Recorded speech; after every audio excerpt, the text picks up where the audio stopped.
নমস্কার দর্শক বন্ধু, আমি আদি অঘরী শ্রী প্রদীপ ঠাকুর।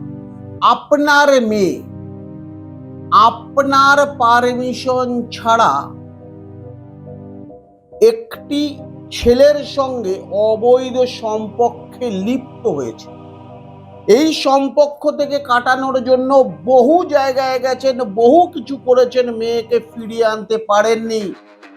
ছোট্ট একটি টোটকা আমি আপনাদের দেখাবো, পূর্ণিমার দিন করতে হবে। এটিকে বলছে ভূতনাথ মন্ত্র প্রয়োগ।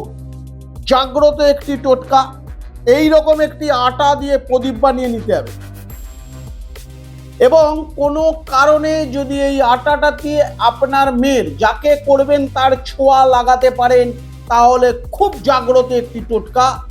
এই রকম একটি আটার প্রদীপ বানিয়ে নেবেন পূর্ণিমার দিন।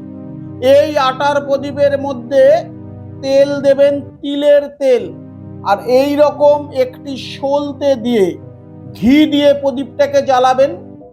জ্বালানোর পর আপনার মেয়ের যত বয়স ততগুলো মুসুরির ডালের দানা, ঠিক এই যে এইভাবে দানাগুলো রয়েছে, যে মন্ত্রটি আমি বলছি এই মন্ত্রটি বলতে বলতে অতগুলো দানা এর মধ্যে দেবেন।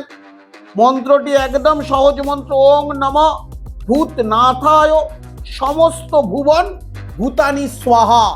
এই মন্ত্রটি বলে ঠিক ততগুলো মুসুরির ডালের দানা এর মধ্যে দিয়ে ভোলে বাবাকে আহুতি করতে হবে, আরতি করতে হবে। যদি এটি আপনি করেন, আপনার মেয়ে কুসঙ্গ ছেড়ে আপনার কথা মতন চলতে বাধ্য। জাগ্রত একটি টোটকা করুন, অবশ্যই সুফল পাবেন। সুস্থ থাকুন, ভালো থাকুন।